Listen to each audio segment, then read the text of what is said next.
राजा के अभिषेक समय पढ़ने योग्य मंत्र। पुष्कर ने कहा, अब मैं राजा और देवता आदि के अभिषेक संबंधी मंत्रों का वर्णन करूंगा, जो संपूर्ण पापों को दूर करने वाले हैं। कलश से कुश युक्त जल द्वारा राजा का अभिषेक करें, इससे संपूर्ण मनोरथों की सिद्धि होती है। उस समय निम्नांकित मंत्रों का पाठ करना चाहिए। राजन, ब्रह्मा, विष्णु और शिव आदि संपूर्ण देवता तुम्हारा अभिषेक करें। भगवान वासुदेव, संकर्षण, प्रद्युम्न, अनिरुद्ध, इंद्र आदि 10 दिक्पाल, रुद्र, धर्म, मनु, दक्ष, रुचि तथा श्रद्धा, ये सभी सदा तुम्हें विजय प्राप्त करने वाले हों। भृगु, अत्रि, वशिष्ठ, सनक, सनंदन, सनत कुमार, अंगिरा, पुलत्स, पुलह, कृतु, मरीचि और कश्यप आदि ऋषि महर्षि प्रजा का शासन करने वाले भूपति की रक्षा करें। अपनी प्रभा से प्रकाशित होने वाले बहिर्षद और अग्निश्वात नाम वाले पितर तुम्हारा पालन करें।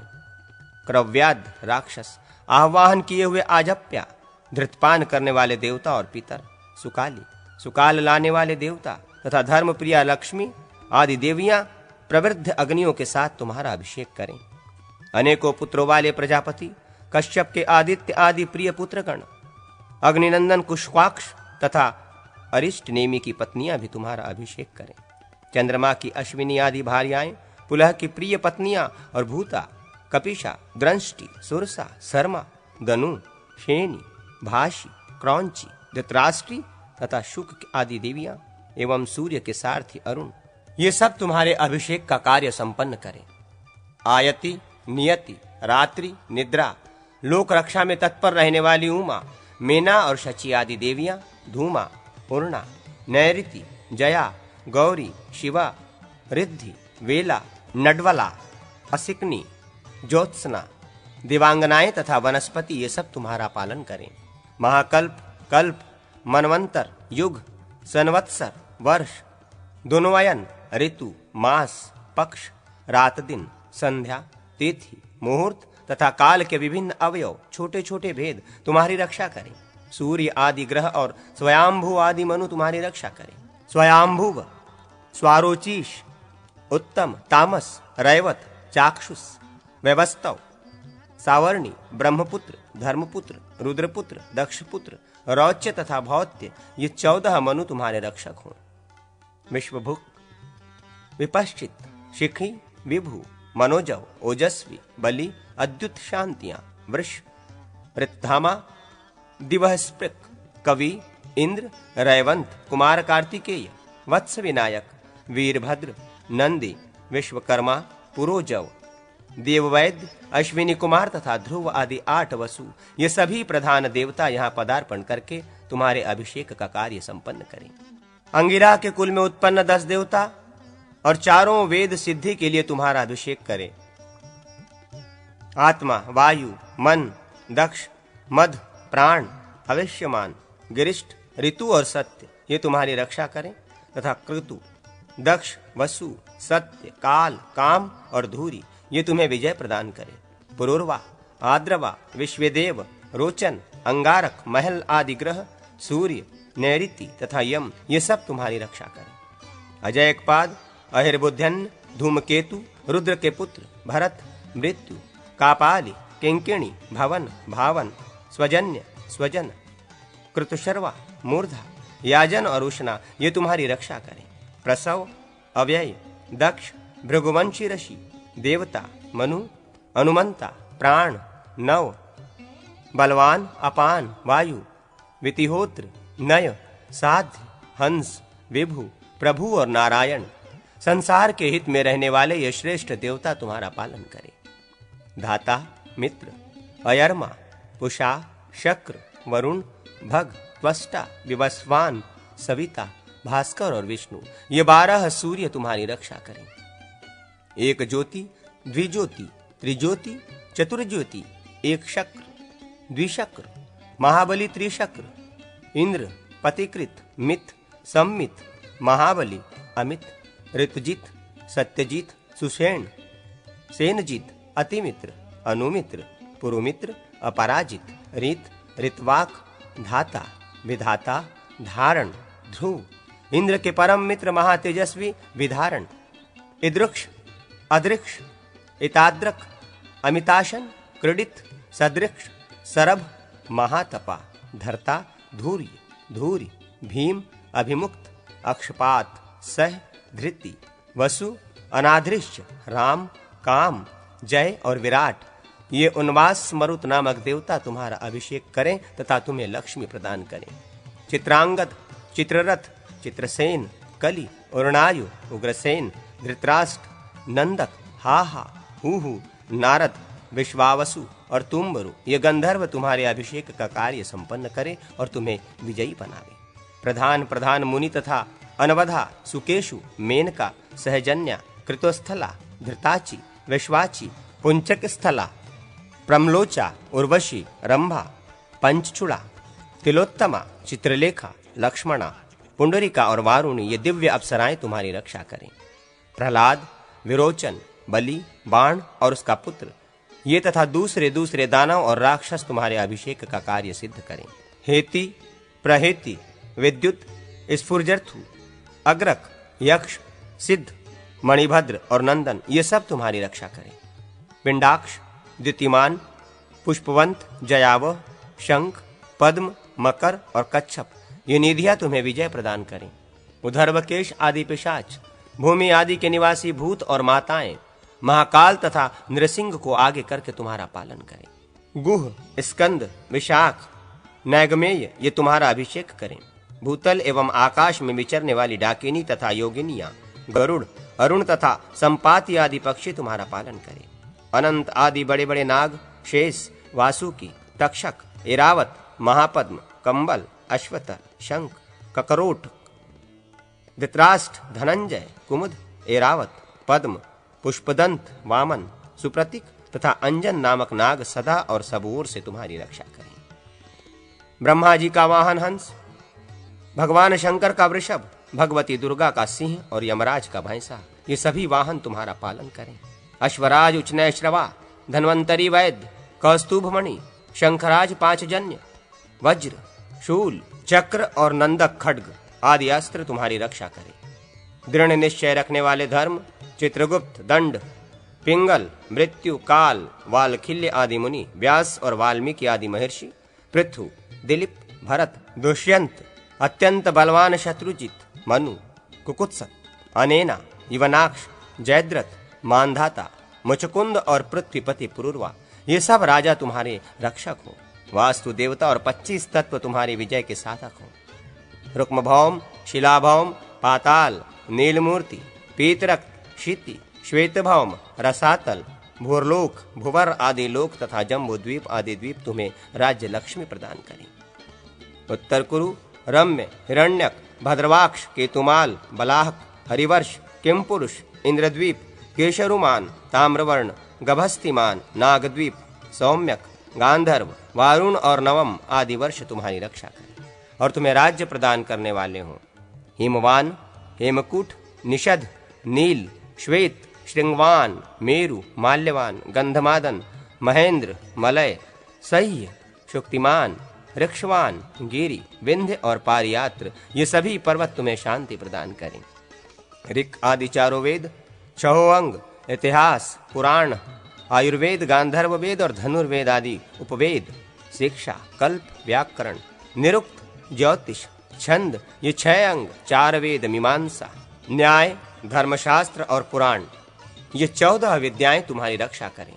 सांख्य, योग, पाशुपत, वेद, पांचरात्र, ये सिद्धांत पंचक कहलाते हैं।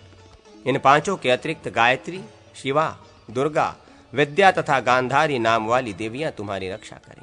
और लवण, इक्षुरस, सुरा, धृत, दधि, दुग्ध तथा जल से भरे हुए समुद्र तुम्हें शांति प्रदान करें। चारों समुद्र और नाना प्रकार के तीर्थ तुम्हारी रक्षा करें। पुष्कर, प्रयाग, प्रभास, नैमिषारण्य, गयाशीर्ष, ब्रह्मश्री तीर्थ, उत्तर मानस, कालोदक, नंदिकुंड, पंचन तीर्थ, भृगुतीर्थ, अमरकंटक, जम्बुमार्ग, विमल, कपिलाश्रम, गंगाद्वार, कुशावर्त, विंध्य, नीलगिरी, वराह पर्वत, कनखल तीर्थ, कालंजर, केदार, रुद्रकोटि, महातीर्थ वाराणसी, बद्रिकाश्रम, द्वारका, त्रिशैल, पुरुषोत्तम तीर्थ, शालग्राम, वाराह, सिंधु और समुद्र के संगम का तीर्थ, फल्गुन तीर्थ, बिंदुसर, कबीराश्रम, गंगा नदी, सरस्वती, शतदुतु, गंडकी, अच्छोदा, विपाशा, वितस्ता, देवी का नदी, कावेरी, वरुणा, निश्चिरा, गोमती नदी, पारा, चरणवती, रूपा, महानदी, मंदाकिनी, तापी, पयोष्णी, वेणा, वैतरणी, गोदावरी, भीमरथी, तुंगभद्रा, अरणी, चंद्रभागा, शिवा तथा गौरी आदि पवित्र नदियां तुम्हारा अभिषेक और पालन करें।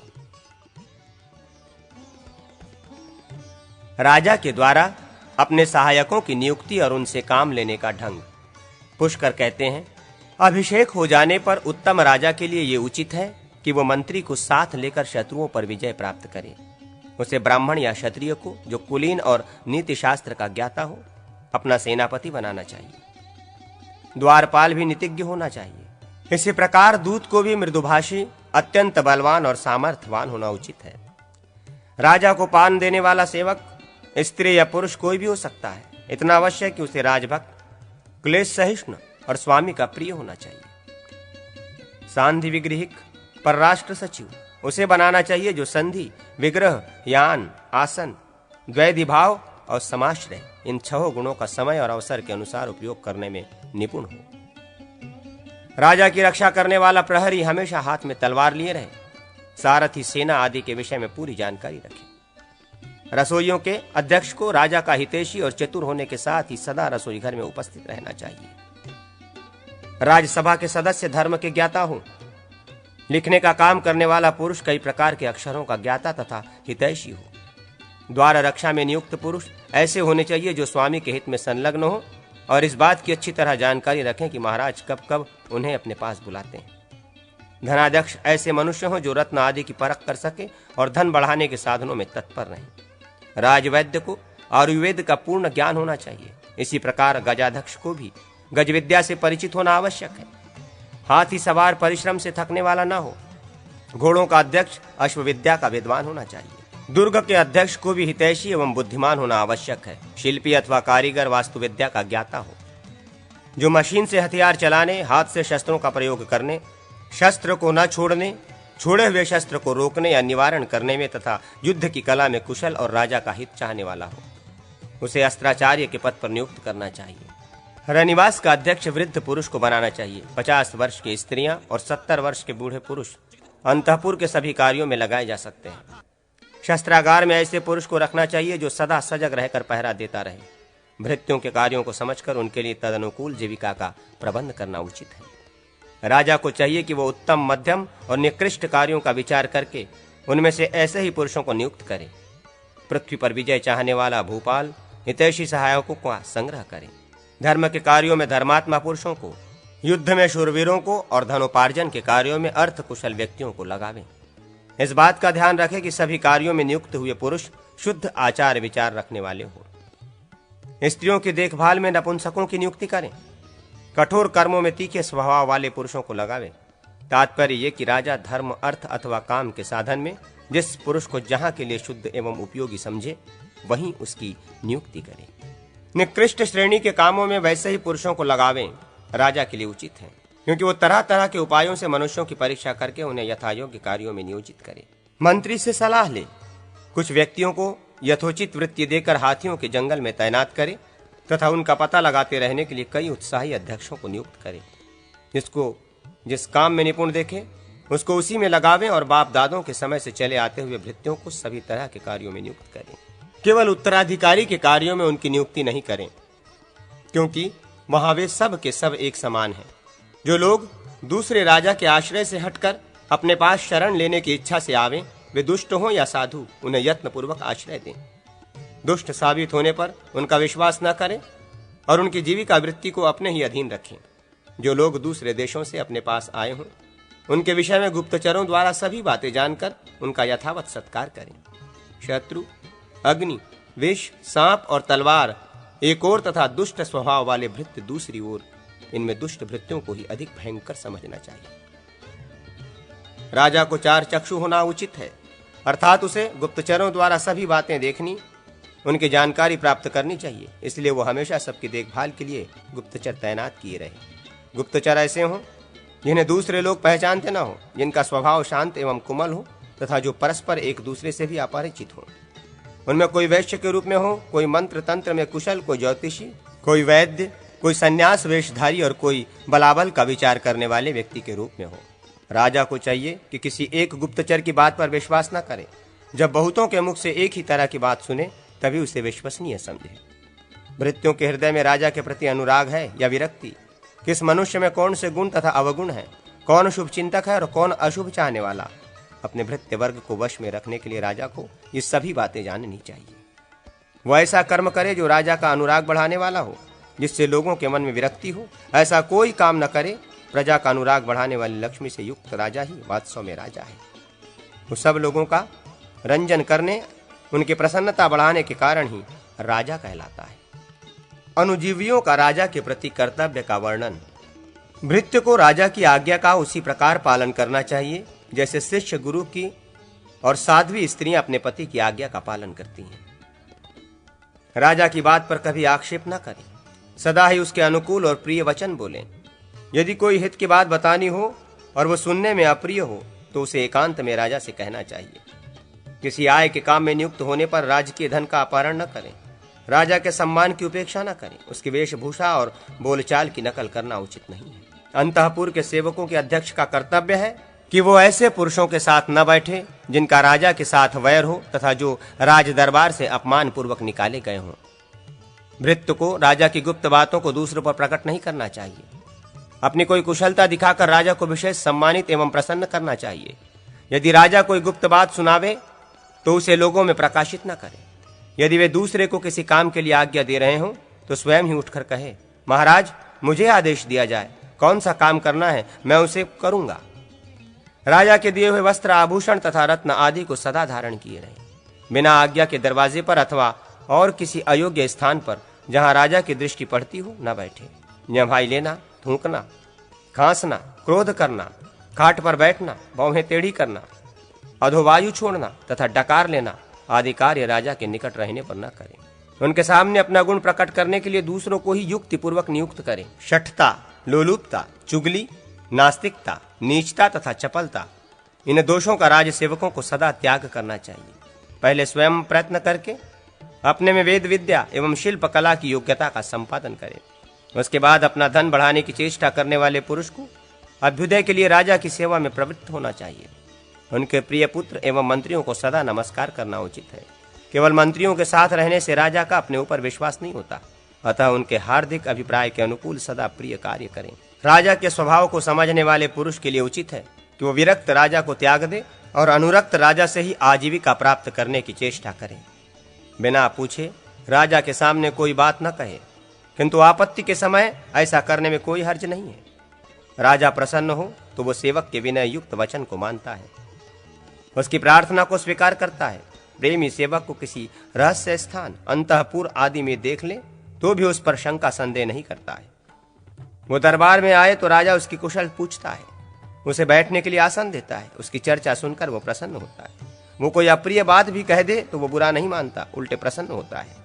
उसकी दी हुई छोटी मोटी वस्तु भी राजा बड़े आदर से ले लेता है और बातचीत में उसे याद रखता है।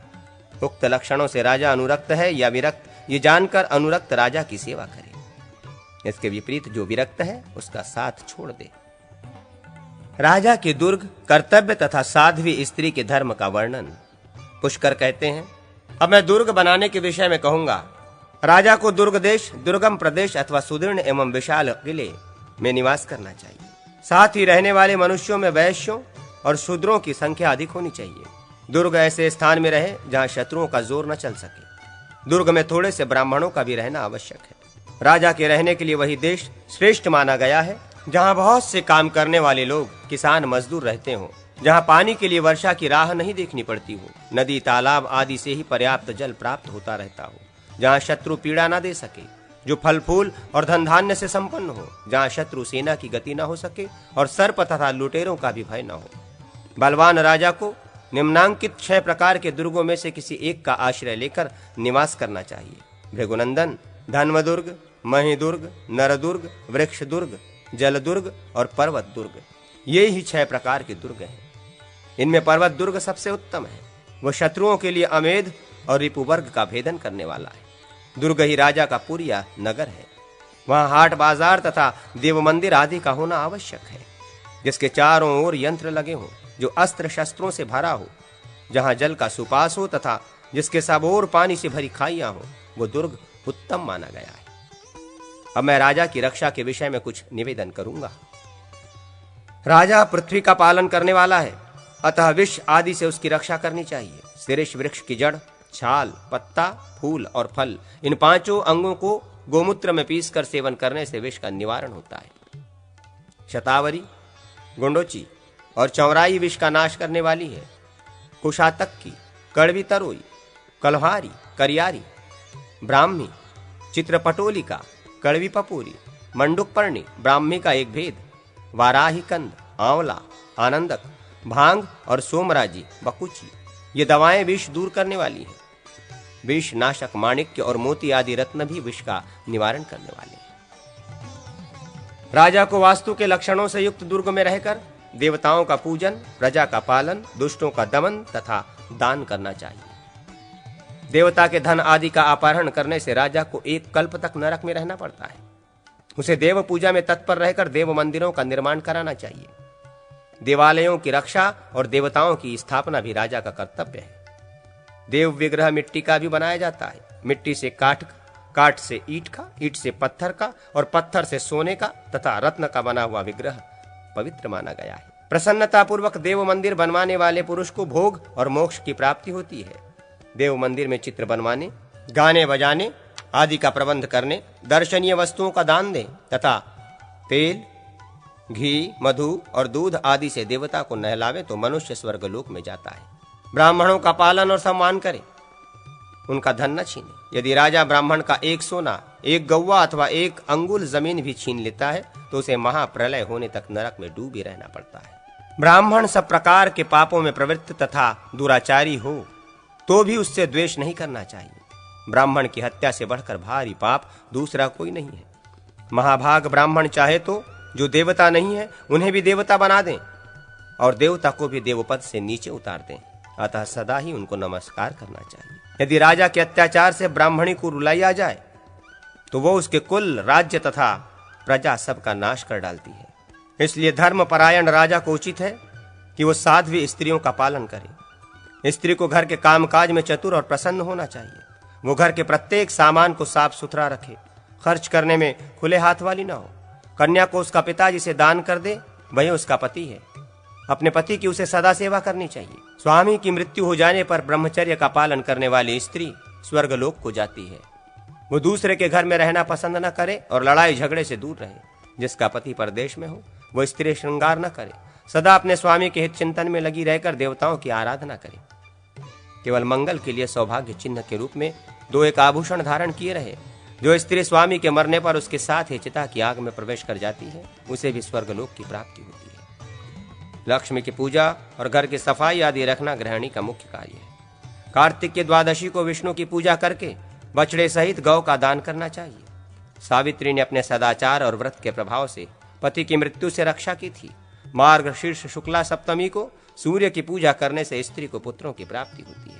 इसमें तनिक भी अन्यथा विचार। राष्ट्र की रक्षा तथा प्रजा से कर लेने आदि के विषय में विचार।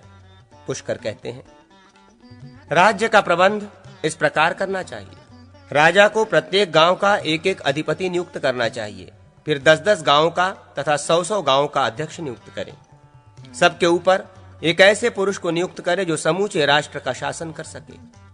उन सब के कार्यों के अनुसार उनके लिए पृथक पृथक भोग, भरण पोषण के लिए वेतन आदि का विभाजन करना चाहिए तथा प्रतिदिन गुप्तचरों के द्वारा उनके कार्यों की देखभाल एवं परीक्षण करते रहना चाहिए। यदि गांव में कोई दोष उत्पन्न हो, कोई मामला खड़ा हो तो ग्रामाधिपति को उसे शांत करना चाहिए। यदि वो उस दोष को दूर करने में असमर्थ हो जाए तो 10 गांवों के अधिपति के पास जाकर उनसे सब बातें बतावे। पूरी रिपोर्ट सुनकर वो 10 गांव का स्वामी उस दोष को मिटाने का उपाय करे। जब राष्ट्र भली भांति सुरक्षित होता है तभी राजा को उससे धन आदि की प्राप्ति होती है। धनवान धर्म का उपार्जन करता है, धनवान ही काम सुख का उपभोग करता है। जैसे गर्मी में नदी का पानी सूख जाता है उसी प्रकार धन के बिना सब कार्य चौपट हो जाते हैं। संसार में पतित और निर्धन मनुष्यों में कोई विशेष अंतर नहीं है। लोग पतित मनुष्य के हाथ से कोई वस्तु नहीं लेते हैं दरिद्र अपने अभाव के कारण स्वयं ही नहीं दे पाता। धनहीन स्त्री उसकी आज्ञा के अधीन नहीं रहती, अतः राष्ट्र को पीड़ा पहुंचाने वाला, उसे कंगाल बनाने वाला राजा अधिक काल तक नरक में निवास करता है। जैसे गर्भवती पत्नी अपने सुख का ख्याल छोड़कर गर्भ के बच्चे को सुख पहुंचाने की चेष्टा करती है, उसी प्रकार राजा को भी सदा प्रजा की रक्षा का ध्यान रखना चाहिए। जिसकी प्रजा सुरक्षित नहीं है, उस राजा के यज्ञ और तप से क्या लाभ। जिसने प्रजा की भली भांति रक्षा की है, उसके लिए स्वर्गलोक अपने घर के समान हो जाता है। जिसकी प्रजा रक्षित अवस्था में कष्ट उठाती है, उस राजा का निवास स्थान है नरक।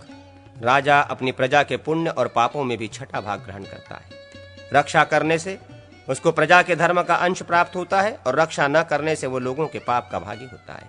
जैसे पर स्त्री लंपट दुराचारी पुरुषों से डरी हुई पतिव्रता स्त्री की रक्षा करना धर्म है, उसी प्रकार राजा के प्रिय व्यक्तियों, चोरों और विशेष तरह राजकीय कर्मचारियों द्वारा चूसी जाती हुई प्रजा की रक्षा करनी चाहिए। उनके भय से रक्षित होने पर प्रजा राजा के काम आती है। यदि उसकी रक्षा नहीं की गई तो वो पूर्वोक्त मनुष्यों का ही ग्रास बन जाती है। इसलिए राजा दुष्टों का दमन करे और शास्त्र में बताए अनुसार प्रजा से कर ले। राज्य की आधी आय सदा खजाने में रख दिया करे और आधा ब्राह्मण को दे दे। श्रेष्ठ ब्राह्मण उस निधि को पाकर सब का सब अपने हाथ में ले लें और उसमें से चौथा, आठवां तथा 16वां भाग निकालकर क्रमशः क्षत्रिय, वैश्य और शूद्र को दें। धन को धर्म के अनुसार सुपात्र के हाथ में ही देना चाहिए। झूठ बोलने वाले मनुष्य को दंड देना उचित है। राजा उसके धन का 8वां भाग दंड के रूप में ले ले। जिस धन का स्वामी लापता हो, उसे राजा 3 वर्षों तक अपने अधिकार में रखे। 3 वर्ष के पहले यदि धन का स्वामी आ जाए तो वो उसे ले सकता है। उससे अधिक समय बीत जाने पर राजा स्वयं ही उस धन को ले ले। जो मनुष्य नियत के समय भीतर आकर ये मेरा धन है ऐसा कहकर उसका अपने से संबंध बतलाता है, वो विधि पूर्वक राजा के सामने जाकर उस धन का रूप और उसकी संख्या बतलावे। इस प्रकार अपने को स्वामी सिद्ध कर देने पर वो उस धन को पाने का अधिकारी होता है। जो धन छोटे बालक के हिस्से का हो, उसकी राजा तब तक रक्षा करता रहे जब तक कि उसका समावर्तन संस्कार न हो जाए अथवा जब तक उसकी बाल्यावस्था न निवृत्त हो जाए। इसी प्रकार जिनके कुल में कोई न हो और उनके बच्चे छोटे हों, ऐसी स्त्रियों की भी रक्षा आवश्यक है। पतिव्रता स्त्रियां भी यदि विधवा तथा रोगिणी हो तो उनकी रक्षा भी इसी प्रकार करनी चाहिए। यदि उनके जीते जी कोई बंधु बांधव उनके धन का अपहरण करें तो धर्मात्मा राजा को उचित है कि उन बांधवों को चोर का दंड दे। यदि साधारण चोरों ने प्रजा का धन चुराया हो तो राजा स्वयं उतना धन प्रजा को दे तथा जिन्हें चोरों से रक्षा करने का काम सौंपा गया हो उनसे चुराया हुआ धन राजा वसूल करे। जो मनुष्य चोरी न होने पर भी अपने धन को चुराया हुआ बताता हो वो दंडनीय है, उसे राज्य से बाहर निकाल देना चाहिए। यदि घर का धन घर वालों ने ही चुराया हो तो राजा अपने पास से उसको न दे। अपने राज्य के भीतर जितनी दुकानें हों उनसे उनकी आय का 20वां हिस्सा राजा को टैक्स के रूप में लेना चाहिए। परदेश से माल मंगाने में जो खर्च और नुकसान बैठता हो उसका ब्यौरा बतलाने वाला बीजक देखकर तथा माल पर दिए जाने वाले टैक्स का विचार करके प्रत्येक व्यापारी पर कर लगाना चाहिए, जिससे उसको लाभ होता रहे, वो घाटे में न पड़े। आय का 20वां भाग ही राजा को लेना चाहिए। यदि कोई राज कर्मचारी इससे अधिक वसूल करता है तो उसे दंड देना उचित है। स्त्रियों और साधु सन्यासियों से नाव की उतराई सेवा नहीं लेनी चाहिए। यदि मल्लाहों की गलती से नाव पर कोई चीज नुकसान हो जाए तो वो मल्लाहों से ही दिलाई जानी चाहिए। राजा शुक धान्य का 6ठा भाग और शिम्बी धान्य का 8वां भाग कर के रूप में ग्रहण करें। इसी प्रकार जंगली फल फूल आदि में से देश काल के अनुरूप उचित कर लेना चाहिए। पशुओं का 5वां और सुवर्ण का 6ठा भाग राजा के लिए ग्राह्य है।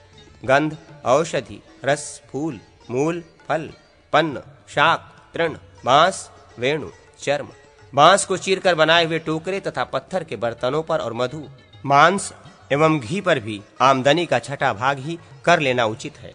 ब्राह्मणों से कोई प्रिय वस्तु अथवा कर नहीं लेना चाहिए।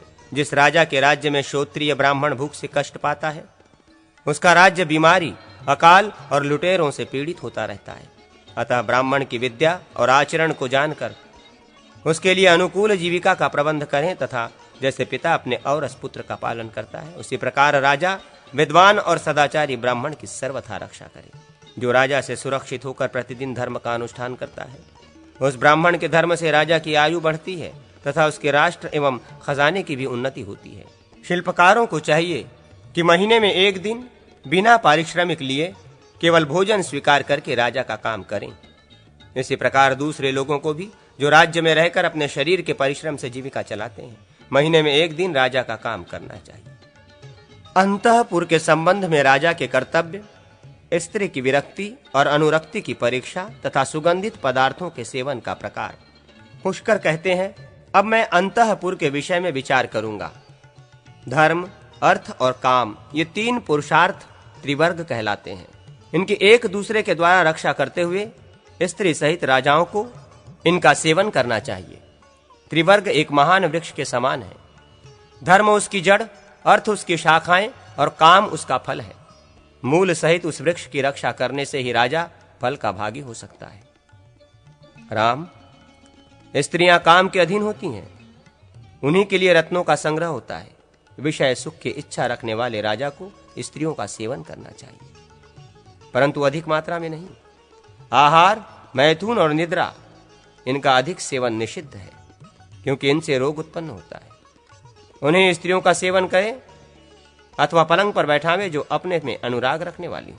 परंतु जिस स्त्री का आचरण दुष्ट हो, जो अपने स्वामी की चर्चा भी पसंद नहीं करती, बल्कि उनके शत्रुओं से एकता स्थापित करती है, उद्दंडता पूर्वक गर्भ धारण किए रहती है, चुंबन करने पर अपना मुंह पोंछती या धोती है, स्वामी की दी हुई वस्तु का अधिक आदर नहीं करती, पति के पहले सोती है, पहले सोकर भी उसके जागने के बाद ही जागती है, जो स्पर्श करने पर अपने शरीर को कंपाने लगती है, एक एक अंग पर अवरोध उपस्थित करती है, उनके प्रिय वचन को भी बहुत कम सुनती है, जो सदा उनसे परांग मुख रहती है, सामने जाकर कोई वस्तु दी जाए तो उस पर दृष्टि नहीं डालती, अपने जघन कटी के अग्रभाग को अत्यंत छिपाने और पति के स्पर्श से बचने की चेष्टा करती है। स्वामी को देखते ही जिसका मुंह उतर जाता है, जो उनके मित्रों से भी विमुख रहती है, वे जिन जिन स्त्रियों के प्रति अनुराग रखते हैं, उन सब की ओर से जो मध्यस्थ, न अनुरक्त न विरक्त दिखाई देती है, तथा जो श्रृंगार का समय उपस्थित जानकर भी श्रृंगार धारण नहीं करती, वो स्त्री विरक्त है।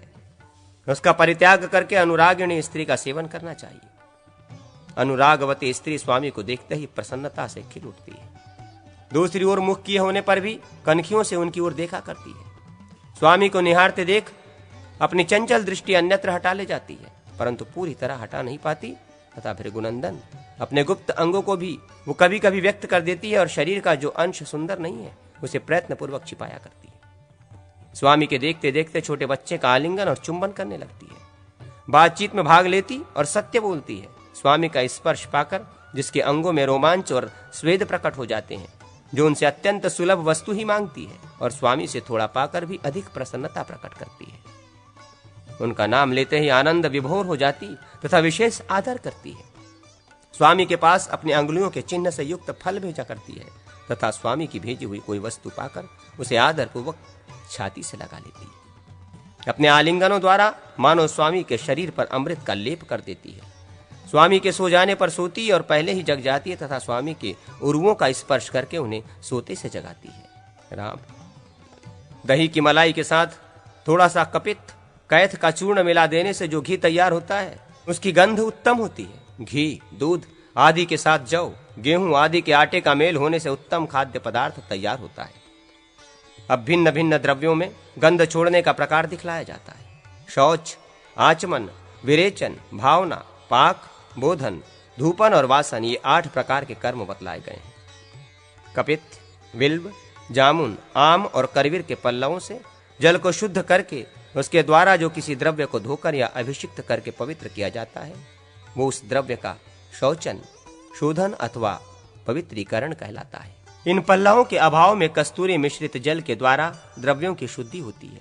नख, कुट, धन, नागरमोथा, जटामांसी, स्प्रक, शैलेयजक, शिलाजित, जल, कुमकुम, केसर, लाक्षा, लाह, चंदन, अगुरु, नीरद, सरल, देवदारू, कपूर, कांतावाल, सुगंधवाला, कुंदकरुक, गुग्गुल, श्रीनिवास और करायल, ये धूप के 21 द्रव्य हैं। इन 21 धूप द्रव्यों में से अपने इच्छा के अनुसार 2-2 द्रव्य लेकर उनमें करायल मिलावें।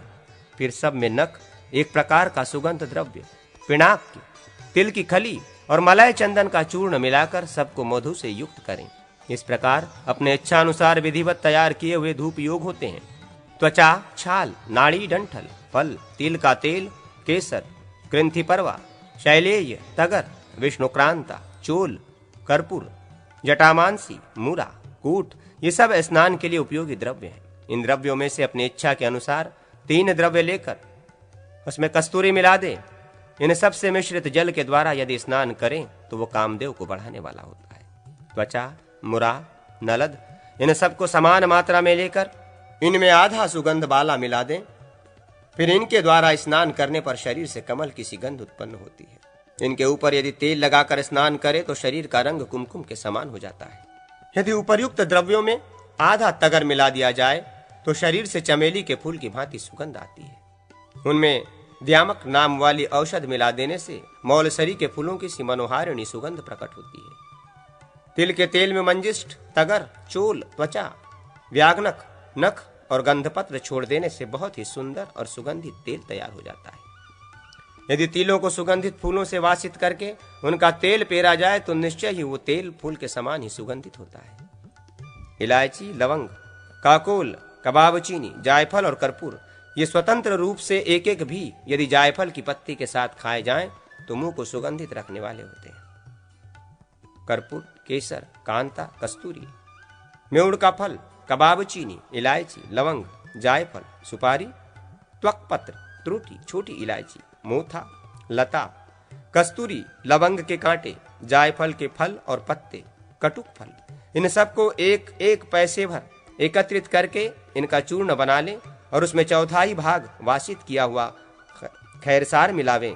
फिर आम के रस में घोटकर इसकी सुंदर सुंदर गोलियां बना लें। वे सुगंधित गोलियां मुंह में रखने पर मुख संबंधी रोगों का विनाश करने वाली होती है। पूर्वोक्त 5 पल्लवों के जल से धोई हुई सुपारी को यथाशक्ति ऊपर बताई हुई गोली के द्रव्यों से वासित कर दिया जाए तो वह मुंह को सुगंधित रखने वाली होती है।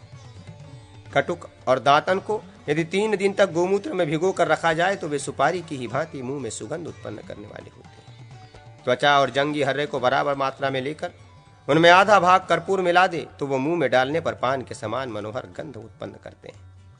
इस प्रकार राजा अपने सुगंध आदि गुणों से स्त्रियों को वशीभूत करके सदा उनकी रक्षा करे, कभी उन पर विश्वास न करे।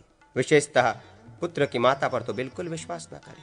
सारी रात स्त्री के घर में न सोवे, क्योंकि उनका दिलाया हुआ विश्वास बनावटी होता है। राजधर्म, राजपुत्र रक्षण आदि।